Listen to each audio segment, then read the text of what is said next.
It's normally an informal meeting where we discuss the issues that we would like to put together on the agenda of the G20, which is happening in November this year. And it started off with a dinner, and we put agenda items on the table on the dinner. And of course, the agenda items that were on everybody's mind was unilateralism versus multilateralism. We believe in multilateralism. We're very concerned about the increasing option of unilateralism. We put the issue of a fairer world. We put the issue of development and climate change, terrorism was put on the agenda. All the things that the foreign ministers gathered there were concerned about that affect the equilibrium of the world. The following day we had the informal, well, it is formal, but in the sense that it is not a formal structure. We had the meeting, and the agenda items were now presented to us in the formal meeting. And because of the nature of the discussions we'd had the night before, everybody who put an item on the agenda had more or less discussed it. So we started off by voting. We don't have, it's not a decision-making body. It doesn't have any enforcement powers, but it also kind of takes us in the direction where most of us are agreed on. And we all voted that unilateralism is a serious problem, it's a serious danger to the world, that multilateralism is the only way that we are able to effectively influence what happens in the world. We all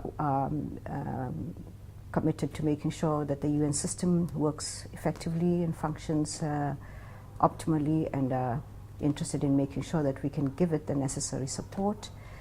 And then we went on to discuss various other issues.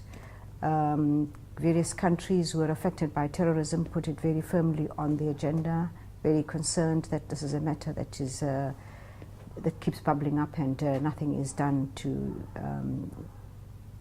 deal with it very firmly.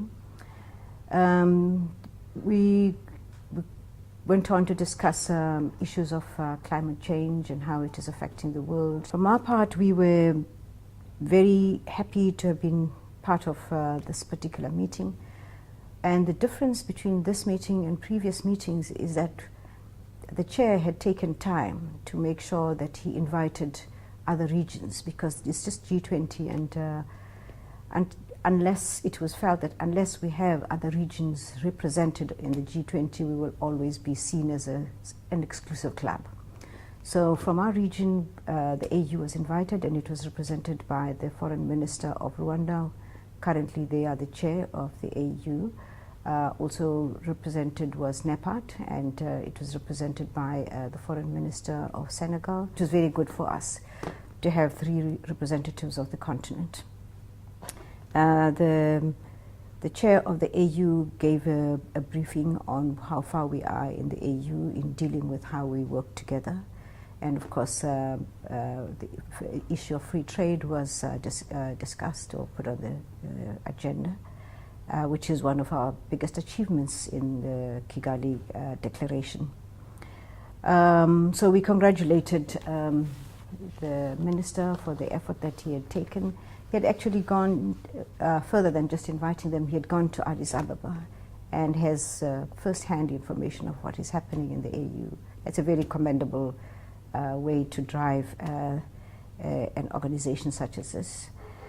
We, for our part, wanted to be sure that we can deal with the polarization of the world. You know, here we sit and talk about multilateralism. We believe in multilateralism. We believe in the power to kind of direct the world.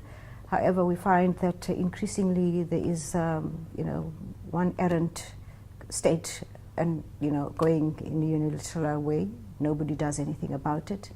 Increasingly, there's polarization between, possibly based on ideology.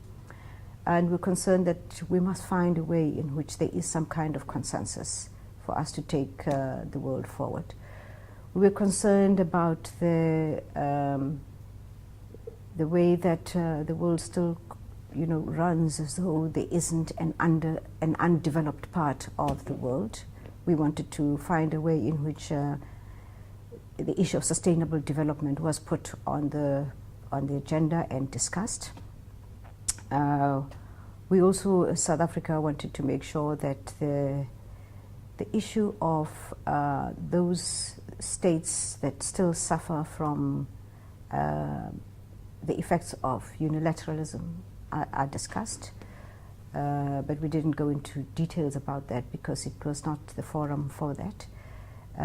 But we were also interested in making sure that the issue of women in particular is not just an issue that is an add-on, that it must be an item on the agenda. We're talking about equality, and we're talking about equality between the various regions of the world, the various countries of the world. There's also a huge disparity in the way we deal with inequalities between men and women. And there was broad consensus that we should do that. So in the next G20 foreign ministers meeting, I am certain that there will be an issue on gender and what we do to promote gender and what we do to support girl children, especially in countries where they are subjected to the kind of terrorism that you found in Nigeria.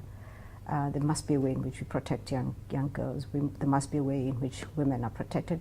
There must be a way in which they are supported and affirmed.